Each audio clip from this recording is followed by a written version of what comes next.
saya di sini sebagai perawat atau juru kunci pertapatan Joko Sakti, yaitu Makom Mbah Agung Bondowoso dari Majapahit.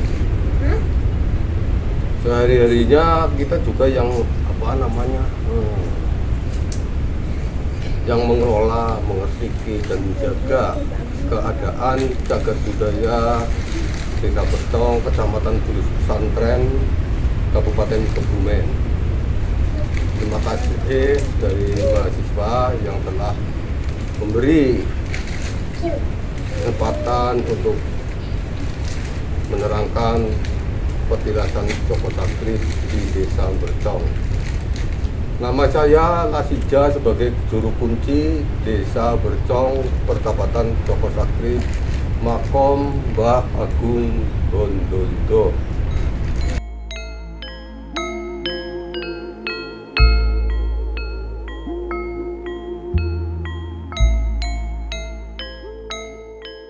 Nah, kalau asal mula tempat ini adalah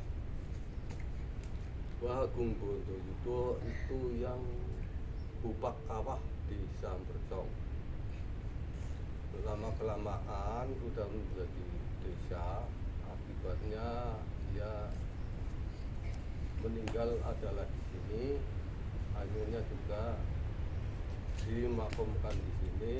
Tapi makom ini bukan untuk makom umum karena di sini adalah masih terah dari Kerajaan Solo.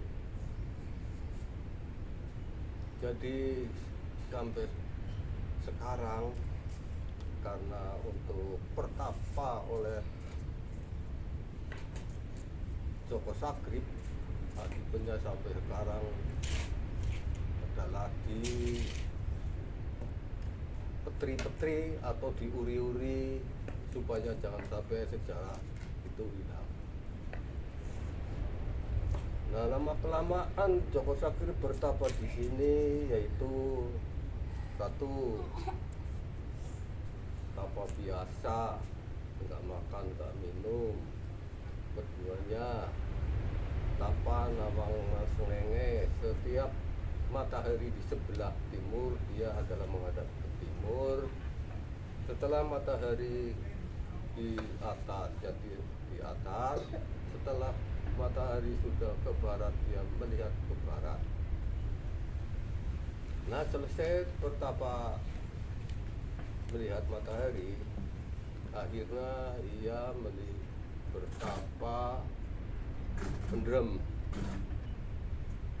Setelah bertapa pendem, lama-kelamaan di sini karena ada penyakit, yaitu di Desa Gunaman juga masih wilayahnya juga Bercong, tapi pada waktu itu lurahnya masih sendiri-sendiri. Jadi ada Gunaman lurahnya sendiri, sekarang desa juga sendiri, Pelempukan juga sendiri, Adulia juga sendiri. Nah, setelah itu tapa yang pendem itu, penyakit busung di Desa Gunaman itu setiap kena penyakit pagi sore mati, setelah kena sore pagi mati. Ada seseorang, yaitu yang namanya, yang diberi nama mungkin segalanya bisa, mungkin karena namanya juga kaki bisa. Mimpi penyakit itu bisa sembuh hilang di daerah Gunaman itu supaya istilahnya membangunkan orang yang bertapa pendem di sini, yaitu Joko Sakti. Nah, akibatnya dia karena lurahnya lain-lain, akibatnya izinlah kepada lurah Karangreja. Nah, setelah izin diperbolehkan, sudah diperbolehkan, tapi ada pesan juga, kalau belum bisa bernapas itu harus didekatkan tempat orang Angi, tahu nggak? Mungkin nggak tahu orang sekarang. Orang Angi, orang ngipas nasi. Nah, setelah ngipas nasi, lama kelamaan Joko Sakrit bisa bernapas. Setelah sudah bisa bernapas, akibatnya Joko Sakrit dimintai menolong mengobati orang-orang Gunaman yang kena penyakit busung.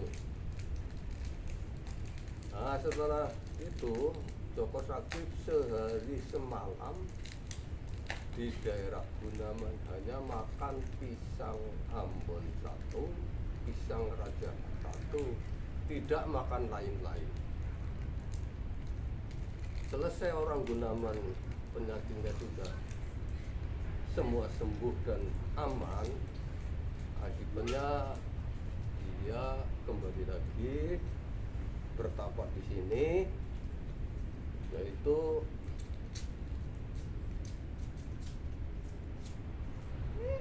bertapa yang terakhir, yaitu tapa biasa juga. Nah, akibatnya Joko Sakrit diberi tahu oleh Ratu Kidul supaya meneruskan perjalanannya. Dikasih namanya pusaka Tumbak Korowelang. Nah, setelah sudah dikasih Tumbak Korowelang, akibatnya Joko Sakrit meneruskan perjalanannya ke Bulu Pitu karena diperintah oleh Ratu Kidul supaya ke Bulu Pitu. Sebelum sampai ke Bulu Pitu, berhentilah di desa Ampih melihat orang perempuan tarik kelaras. Kalau bahasa kelaras itu kalau sekarang mungkin ya anak-anak sekarang kadang ada yang nggak tahu, yaitu pohon daun pisang yang kering. Di situ adalah orang itu sedang ngambil air di sumur, tapi pakai daun mangga yang dibikin seperti timba lah. Itu nggak boleh. Nah, Joko Sakrit tahu belas kasihan, akibatnya Joko Sakrit melihat ada daun upih dengan papahnya. Daun upih itu akhirnya diambil untuk bikin timba untuk mengambil air supaya cepat pulih banyak. Nah, setelah sudah Joko Sakrit akan meneruskan ke Bulu itu pesen nanti rejenian zaman desa ini adalah akan dinamakan Desa Ampih. Biasanya dalam rangka bulan Sura dan bulan Saban itu memang tempat ziarah ya, sebagian dari pendatang ada yang masih melakukan arungan, ada yang hanya berdoa, yang bermacam-macam caranya sendiri-sendiri.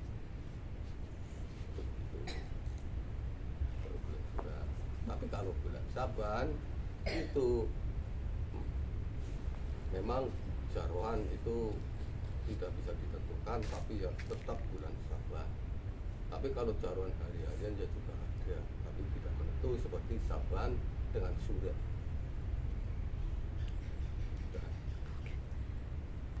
Di sebelah kiri itu ada makam, beberapa makam. Itu kalau boleh tahu makam siapa ya, Pak? Itu yang berbentuk namanya Makom Buntu.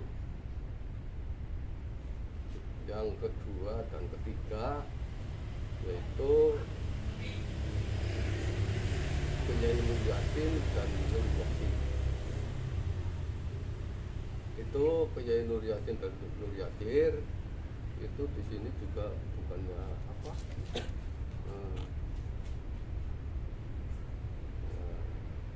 banyak orang babat, banyak orang apa itu orang bertapa. Dua-duanya kiai itu bertapa. Maka kalau sampai sekarang ada kiai mengatakan tapa itu musyrik haram, itu kiai yang bertapa. Oh dari dulunya sudah begitu.